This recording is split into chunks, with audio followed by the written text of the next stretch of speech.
몇 년 전 일인지 정확히 기억은 나지 않습니다. 하지만 너무 더워서 선풍기를 켜놓고 잔 기억이 있기에 여름이었던 것만은 확실합니다.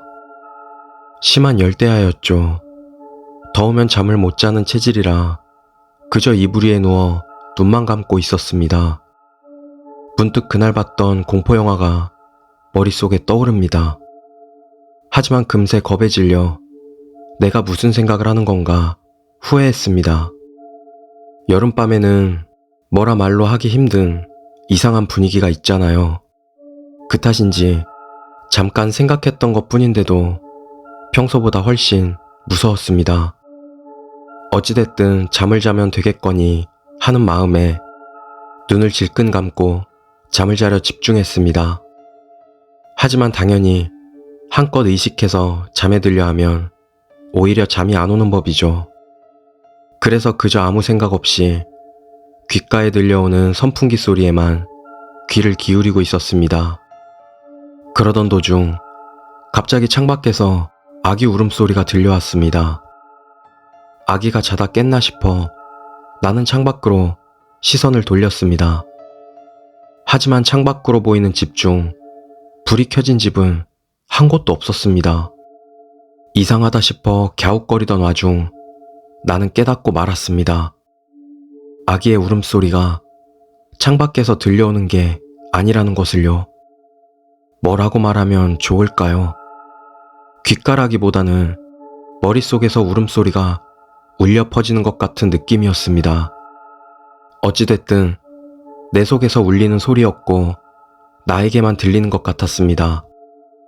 심령 현상 따위 겪어본 적 없던 나였지만 이 상태가 왠지 위험하다는 직감이 들었습니다.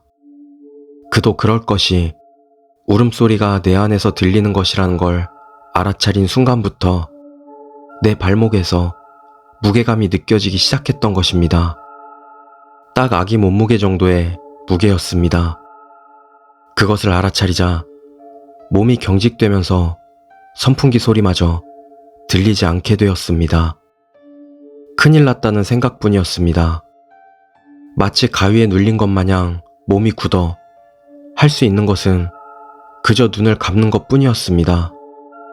나는 마음속으로 그저 나무 아미타불만 외며 어떻게든 사라져주기만을 바랐습니다. 그러는 사이 아기처럼 느껴지는 무게감은 서서히 얼굴을 향해 올라오고 있었습니다. 나는 똑바로 누워 있었기에 발목에서 얼굴까지 일직선으로 올라오는 게 느껴졌습니다. 만약 얼굴까지 올라오면 어쩌나, 도대체 언제 끝나는 걸까 하는 생각으로 머릿속은 혼란했습니다. 하지만 그럼에도 어떻게든 나무 아미타불만은 계속 외고 있었습니다. 그러자 아기의 무게감이 배 부분에서 딱 멈췄습니다. 아, 이제 사라지는 걸까? 그렇게 생각하고 조금 안정을 되찾을 무렵이었습니다. 퍽퍽 하는 그런 소리가 들려올 정도로 배를 강하게 얻어맞기 시작했습니다. 당연히 아기가 낼 수 있는 수준의 힘이 아니었습니다. 전혀 배려 없이 온 힘을 다해 배를 몇 번이고 때리는 감각이었습니다. 실제 물리적인 타격은 없지만 아픔은 확실히 느껴졌습니다. 안정을 찾자마자 그런 상황이 오니 나는 공포 때문에 혼란스러워 어쩔 줄을 몰랐습니다. 하지만 그런 와중에도 배를 때리는 것은 계속 이어졌습니다. 잠시 뒤 아기의 울음소리가 서서히 커지고 있다는 게 느껴졌습니다. 배를 때리는 힘에 비례해 울음소리도 점점 커져갑니다. 더 이상 어떻게 해야 할지 도저히 판단이 서지 않았습니다. 그저 나는 머릿속으로 나는 아무것도 못해줘, 빨리 사라져라고 몇 번이고 생각할 뿐이었습니다. 그게 얼마나 이어졌던 걸까요?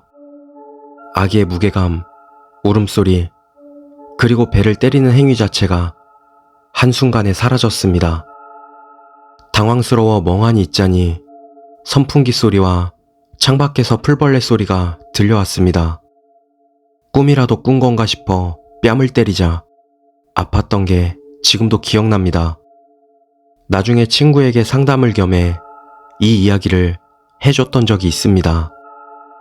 그러자 친구는 진지한 얼굴로 혹시 가족 중에 누가 유산하거나 낙태한 적 있지 않아? 라고 물어왔습니다. 솔직히 엄청 놀랐습니다. 가족 말고 다른 사람에게는 한 번도 꺼내지 않은 이야기였지만 우리 어머니와 언니가 모두 유산과 낙태를 경험했었기 때문이었습니다.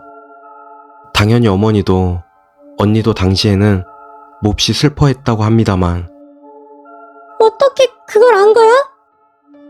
아니, 알았다고 해야 되나? 아마 그때 태어나지 못한 아이였을 거야. 그 이야기를 듣자 그 당시에 무서워했던 나 자신이 후회스러웠습니다. 분명히 태어나지 못한 아이가 가족을 찾아왔던 것이겠죠. 그런 아이들을 나는 제멋대로 무섭다고 느꼈던 것입니다.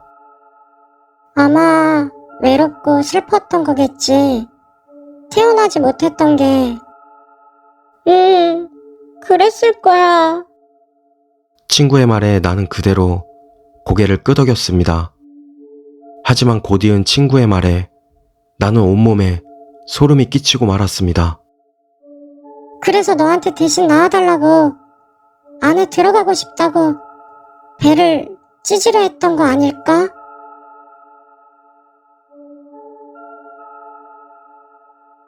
이해하면 무서운 이야기, 바퀴벌레. 바퀴벌레다! 뭘 쫄고 그래? 바퀴벌레는 진짜로 무섭다고. 방이 지저분해서 미안. 그렇게 싫으면 내가 죽여줄게. 바퀴벌레 많이 나와? 죽인 적 있어? 잠깐! 눌러 죽이면 카펫 더러워지지 않아? 터질 텐데. 당연한 거 아니야. 뒤처리하는 게 더 힘들지. 칼 안 쓰면 내장이나 피 같은 거 안 보고 죽일 수야 있겠지만 뭐 처음이니까.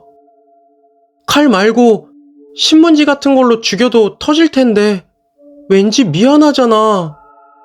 신경 쓰지 마. 적어도 안 아프게 한 방에 보내줄 테니까. 준비됐어? 오케이? 해석. 대화 내용을 잘 보면 바퀴벌레를 죽이려는 게 아니다.